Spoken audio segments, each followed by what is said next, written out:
Hello everyone, I am Saurabh Verma and I have cleared my CA Inter Group 2 and I am appearing for CA Inter Group 1 in January 26 attempt. In this video, I am going to cover two types of people like जिनका syllabus complete हो चुका है and जिनका syllabus complete नहीं हुआ है and अभी 3 months बाकी हैं। तो 3 मंथ्स के अंदर वो लोग कैसे अपना सिलेबस भी कंप्लीट कर सकते हैं और क्या CA Inter Group 1 क्लियर हो सकता है 3 मंथ्स के अंदर। तो हाँ, पॉसिबल है, बट आपको थोड़ा सा उसमें दिमाग लगाना पड़ेगा। दिमाग लगाना बहुत ज़्यादा ज़रूरी है क्योंकि आप 100% सिलेबस आप 3 मंथ्स के अंदर कंप्लीट करके रिवाइज नहीं कर सकते हो, तो आपको देखना पड़ेगा। और जिन लोगों का कंप्लीट हो चुका है ऑलरेडी सिलेबस, तो वो तो आराम से रिवीजन कर सकते हैं। 3 मंथ्स बहुत ज़्यादा होते हैं रिवीजन के लिए, आराम से हो जाएगा। तो मैं अब एक एक करके बताता हूँ। सबसे पहले मैं कवर करने वाला हूँ जिनका सिलेबस कंप्लीट नहीं हुआ है, ठीक है। वैसे मैं ये बोलना चाहूँगा कि मैं जो आपको बताने वाला हूँ तो एंड तक इसको देखना, चाहे आपका सिलेबस कंप्लीट हो चुका है या नहीं हुआ है, क्योंकि मैं उसी के अंदर दोनों की बातें करने वाला हूँ। स्पेसिफिकली अभी मैं सिलेबस जिनका कंप्लीट नहीं हुआ है मैं उनकी बात करता हूँ, ठीक है। तो सबसे पहला आपका स्टेप रहेगा कि आप अपने पेंडिंग सिलेबस को कॉपी में नोट करो। जैसे मैंने अपना 90 डेज वाली प्लानर वाली वीडियो में बनाया हुआ था कि मेरे अकाउंट्स में इतने नंबर ऑफ लेक्चर्स बाकी हैं और एक लेक्चर को इतने घंटे लगते हैं। फॉर एग्जाम्पल मेरा इनकम टैक्स में 60 लेक्चर बाकी है ऑलमोस्ट, मतलब उस टाइम पे था, और उसको 3 घंटे लगते हैं एक लेक्चर में, तो 180 घंटे वो हो गए, ठीक है। तो 180 घंटे को लेक्चर को इनकम टैक्स का हो गया, अकाउंट्स का अलग रहेगा, जीएसटी का अलग रहेगा।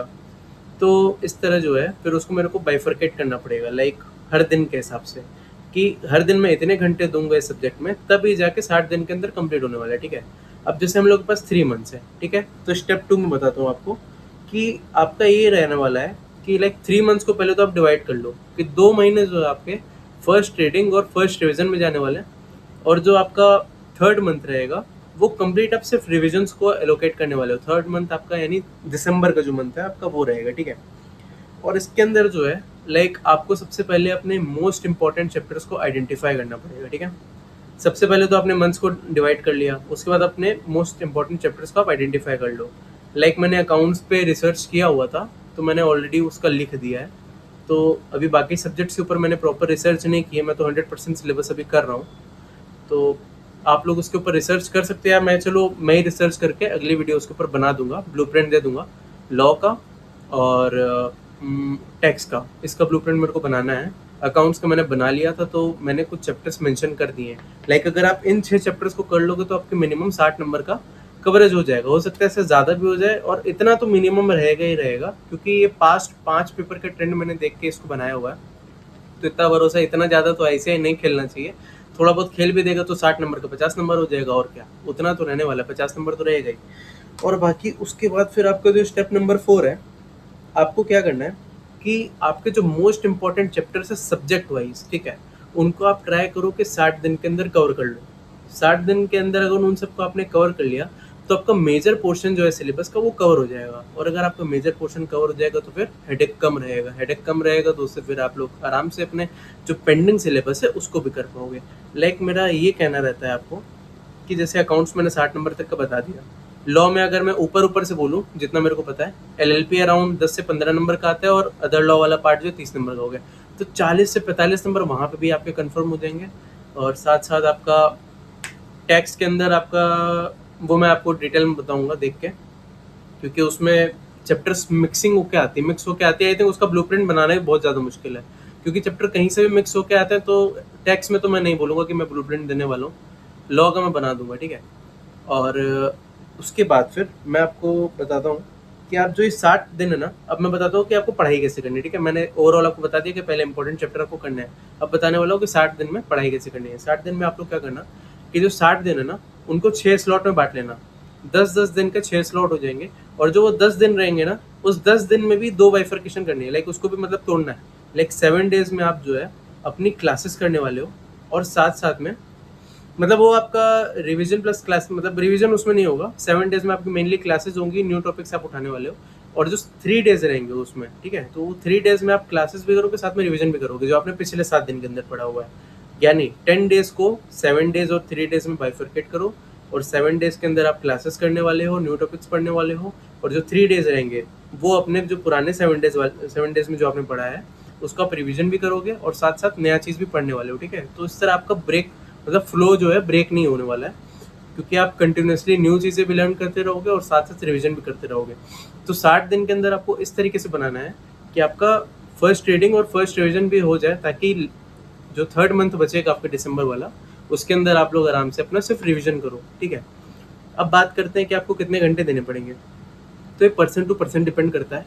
लाइक कुछ बच्चे होते हैं जो 8 घंटे में एग्जॉस्ट हो जाते हैं, उनसे नहीं होता है। कुछ 10 घंटे वाले भी होते हैं, कोई 12 या 14 घंटे वाले भी होते हैं।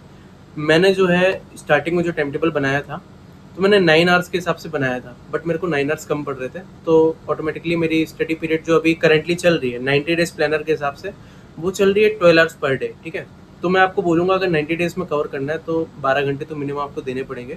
12 से ऊपर दे दो तो बहुत अच्छी बात है, मिनिमम 12 घंटा आपको देना पड़ेगा, ठीक है। तो आपको जो है जैसे 12 घंटे अगर आप दे रहे हो, तो इसमें भी आपके ऊपर है कि आपको कितने स्लॉट्स में बांटना है, ठीक है। 3 स्लॉट में बांटना चाह रहे हो कि 4 स्लॉट में बांटना चाह रहे हो, वो आपके ऊपर है। मैंने 3 स्लॉट के अंदर बांटा हुआ है, मेरे को यही ज़्यादा बढ़िया पड़ता है कि एक स्लॉट में लगभग जो मेरा 3 से 4 आवर्स का लगभग मेरा हो जाता है, ठीक है। तो उसके बाद अब बात करते हैं कि अगर आपका सिलेबस ऑलरेडी कंप्लीटेड है तो क्या करना है, ठीक है। ये आपकी सिचुएशन 2 है कि आपका सिलेबस ऑलरेडी कंप्लीटेड है। तो अगर आपका सिलेबस ऑलरेडी कंप्लीटेड है, ठीक है, तो उसमें आप कम से कम अभी 4 रिवीजन कर सकते हो। पहले 2 महीने में एक रिवीजन करो एकदम डिटेल में, खोद के, ठीक है। और जो थर्ड मंथ रहेगा उसके अंदर 2 रिवीजन मारनी है, ठीक है। तो 4 रिवीजन आराम से हो जाएंगे आपके। लाइक अगर आपका सिलेबस नहीं कंप्लीट था तो वहाँ पे तो 3 रिवीजन मैंने बता दिया कि फर्स्ट रीडिंग के साथ फर्स्ट रिवीजन कर लो 2 महीने में, और थर्ड मंथ के अंदर 2 रिवीजन कर लेना, तो 3 रिवीजन यहाँ पे हो जाता है। और एक एग्जाम के पहले रिवीजन होता है, तो 4 रिवीजन वहाँ पे हो जाएंगे, तो यहाँ पे 5 रिवीजन हो जाएंगे अगर आपका सिलेबस ऑलरेडी कंप्लीटेड है। तो यहाँ पे आपको क्या करना है कि आपको मैं बोलूँगा कि इंपॉर्टेंट चैप्टर के पीछे मत भागो। रिवीजन के टाइम पे सारी चीज़ें, पहला जो रिवीजन आप करने वाले हो ना, उसके अंदर पूरा सिलेबस करो आप, ठीक है, आराम से डिटेल में। उसके बाद जो सेकंड रिवीजन और थर्ड रिवीजन फोर्थ रिवीजन करने वाले हो, उसके अंदर आप इंपॉर्टेंट चैप्टर के ऊपर स्पेसिफिकली ज़्यादा फोकस कर सकते हो। बट आपके पास टाइम इतना ज़्यादा है ना यार, तो सेलेक्टिव स्टडी करने का कोई मतलब नहीं है, क्योंकि पैटर्न कुछ इस हिसाब का हो गया है कि कहीं से भी क्वेश्चन आ जाता है। तो आप अगर ज़्यादा से ज़्यादा प्रैक्टिस करने वाले हो, हर एक चैप्टर को कवर करने वाले हो, तो आप ही के लिए ज़्यादा बेनिफिशियल रहेगा।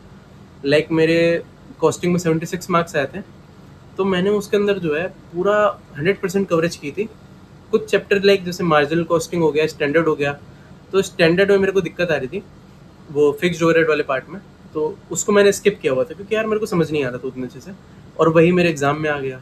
तो जो आप छोड़ते हो तो कभी कभी वो आ भी जाता है, और मेरा पेपर भी उसमें थोड़ा बहुत छूट गया था। ऑलमोस्ट मैंने शायद 90 मार्क्स का अटेम्प्ट किया था पेपर, 90 नहीं 80 या 90 मार्क्स का अटेम्प्ट किया था, 76 मेरे आ गए थे। लाइक मतलब मेरी रन रेट काफ़ी अच्छी रही उसमें।